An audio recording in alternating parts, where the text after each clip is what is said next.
للسناكولو. تفضلوا سناكولو.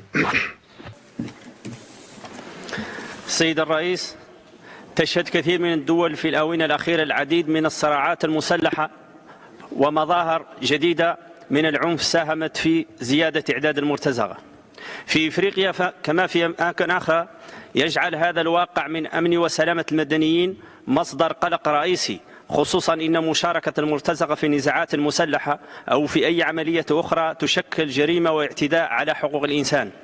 وفي مخيمات تندوف يعاني السكان المدنيين بشكل كثير من وجود المرتزقة المدعومين من النظام الحاكم، مع كل المخاطر التي تهدد حقوق الإنسان والسلام في هذه المنطقة. لقد أصبحت مخيمات تندوف في ظل حالة الاحتقان التي تسود هناك وتفشي ظاهرة البطالة بين الشباب مركزا رئيسيا لتهريب الأسلحة وتصدير المرتزقة إلى منطقة الساحل، قصد دعم الجماعات الإرهابية وزعزعة استقرار دول الجوار.